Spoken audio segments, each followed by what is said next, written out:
Une princesse vivait dans un château luxueux. Elle n'avait que 14 ans, mais elle était terriblement gâtée et maussade. Une fois, elle a proposé quelque chose pour avril, et il y avait des fleurs de printemps au banquet du Nouvel Aen. Elle a publié un décret dans lequel elle a annoncé le début du printemps, et a promis de récompenser généreusement celui qui apporte des personnages au palais. Dans une petite maison à la périphérie de la ville vivait une belle-mère avec sa fille et sa belle-fille.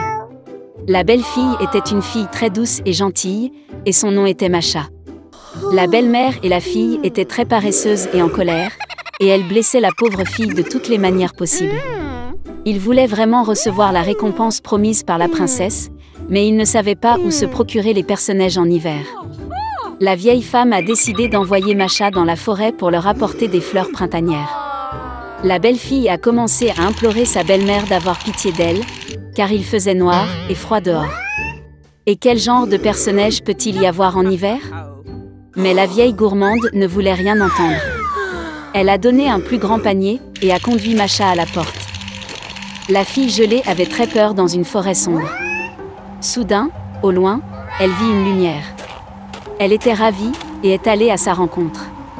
Il s'est avéré que c'était un grand feu ardent, et 12 personnes se réchauffaient autour de lui. Reprenant courage, la fille s'est approchée d'eux et leur a dit que la méchante belle-mère l'avait forcée à aller dans la forêt et à ramasser des personnages. Il s'est avéré que c'était 12 mois.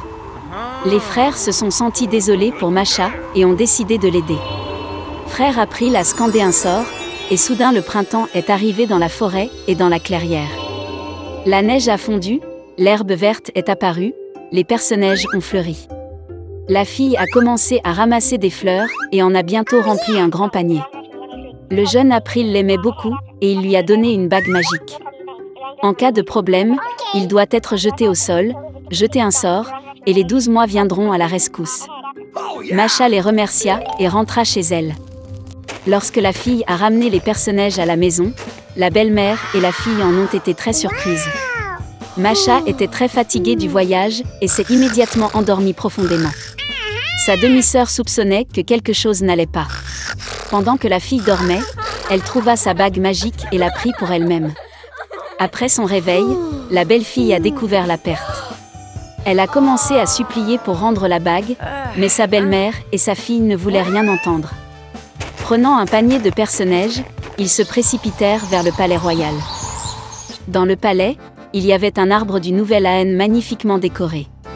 Mais la célébration à venir n'a pas du tout plu à la princesse capricieuse. Et ce n'est que lorsque la belle-mère et la fille lui ont apporté un panier entier de personnages, que la princesse a changé sa colère en miséricorde. La belle-mère ne pouvait pas dire clairement d'où venaient les fleurs, et elle a dû admettre que sa belle-fille les avait ramassées. La princesse a immédiatement décidé de se rendre dans le pré avec des personnages. En chemin, elle se tourna vers la pauvre Masha pour lui montrer l'endroit où elle cueillait des fleurs. La fille a dit qu'elle le montrerait, mais seulement si la bague lui était rendue. D'une telle insolence, la princesse s'est fâchée et a jeté la bague. Mais la belle-fille a réussi à jeter un sort. Immédiatement, un vent fort s'est levé, le tonnerre a grondé, le feuillage est tombé et la neige a commencé à tomber. Le vieil homme January leur apparut. Il a invité tout le monde à faire un vœu. Par peur, la princesse a souhaité être dans le palais le plus tôt possible. Masha a fait le vœu que tout revienne à sa place en temps voulu, hiver, en hiver, été, en été. La belle-mère et sa fille étaient si gelées qu'elles voulaient des manteaux de fourrure de n'importe quelle fourrure, même d'un chien. En disant cela, les femmes gourmandes se sont immédiatement transformées en chiens.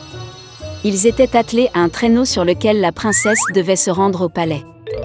Masha a remercié les frères pour leur aide. Ils ont promis de transformer la belle-mère et sa fille en humains, mais seulement quand elle deviendrait obéissante. Des mois ont donné à la fille un magnifique grand traîneau, attelé par des chevaux fringants. En les voyant, la princesse a demandé un tour au palais. C'était la première fois de sa vie que la princesse prononçait le mot « s'il vous plaît ». Et Masha accepta volontiers. Il était une fois une femme qui n'avait pas d'enfant. Elle est allée une fois à une bonne sorcière pour obtenir de l'aide. La femme a dit qu'elle rêvait d'un enfant. La sorcière lui a donné une graine et a ordonné de la planter dans un pot de fleurs. La femme était très heureuse, remercia la vieille et rentra chez elle. À la maison, elle a planté une graine, l'a arrosée et a commencé à attendre patiemment. Bientôt, une grande fleur merveilleuse, comme une tulipe, poussa dans le pot. Quand ses pétales se sont ouverts, il y avait une petite fille à l'intérieur. Elle était très petite, pas plus d'1 pouce. Par conséquent, la femme l'a appelée Thumbelina. Une nuit, alors que Thumbelina dormait profondément, un énorme crapaud est monté sur la fenêtre de la maison, mouillé et laid. Elle attrapa la fille endormie et se précipita vers son marais. Le crapaud a décidé d'épouser son vilain fils avec la belle Thumbelina. Elle l'a planté au milieu de la rivière sur une large feuille de lys pour que la fille ne s'enfuit pas. Le matin, Thumbelina s'est réveillée et s'est rendue compte qu'elle n'était pas à la maison, mais qu'il y avait de l'eau autour d'elle. Quand la jeune fille réalisa quel terrible sort l'attendait, elle pleura amèrement. En ce moment, de petits poissons ont nagé. Ils se sont sentis désolés pour Thumbelina. Ils ont rongé la tige du lit, et la feuille a flotté en aval avec la fille. Un gros coléoptère est passé. Voyant une belle fille, il l'attrapa et la porta jusqu'à un arbre, où il la présenta à ses amis. Ils enviaient tous sa beauté, mais disaient que Thumbelina était très moche et ne pouvait pas être en leur compagnie. Sous la pression d'amis, le scarabée a également décidé qu'elle était laide, a laissé la fille au sol et a dit au revoir. Tout l'été, Thumbelina a vécu seule dans la forêt.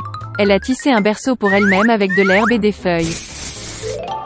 Elle mangeait du pollen et de la rosée, se prélassait au soleil par temps clair et se cachait de la pluie sous une grande feuille de bardane. Mais bientôt des pluies froides et des vents sont arrivés. Thumbelina n'avait pas de tenue d'hiver et elle a commencé à geler. La fille souffrait de faim et de froid. Et un jour, elle a été abritée par une souris des champs. Ils ont vécu ensemble glorieusement, la fille a aidé la souris à faire le ménage, lui a raconté des contes de fées et a reçu en retour un logement chaleureux et de la nourriture. La souris des champs avait un voisin, une taupe aveugle riche, qui faisait cela en comptant sa richesse tout le temps. Même aveugle, la taupe a réalisé que Thumbelina était très mignonne et a proposé de l'épouser. Mais la fille n'était pas du tout heureuse à ce sujet, elle n'aimait pas la taupe ennuyeuse. Une fois, marchant le long des souterrains, Thumbelina a vu une hirondelle blessée, qui a failli mourir du froid. Oh non! Tout l'hiver, elle s'est occupée de l'oiseau malade et au printemps elle l'a guéri. Avant le mariage, Thumbelina a demandé à la souris de la laisser monter à l'étage pour enfin admirer le soleil. Lorsqu'elle est sortie du trou de la souris, elle a vu une hirondelle qu'elle a guérie. Thumbelina s'est plaint à l'oiseau qu'elle était forcée d'épouser un méchant taupe et de vivre avec lui profondément sous terre. L'hirondelle a invité la fille à s'envoler avec elle vers des terres chaudes, et elle a accepté. Elle a rapidement dit au revoir à la souris, est montée sur l'hirondelle, et ils se sont envolés. Une fois dans un pays merveilleux, Thumbelina a vu une immense prairie avec de belles fleurs. Elle a choisi la plus belle fleur pour elle-même. Soudain, elle vit dans la fleur le même petit homme comme elle, seulement avec des ailes. C'était le roi des elfes. Et un elfe vivait dans chaque fleur. Le bel elfe n'a jamais vu une fille aussi petite que lui, et même aussi belle. Il est immédiatement tombé amoureux de Thumbelina et l'a invitée à devenir sa femme, la reine des elfes et la reine des fleurs. Après toutes ces aventures, la jeune fille était heureuse d'entendre une telle offre du charmant prince.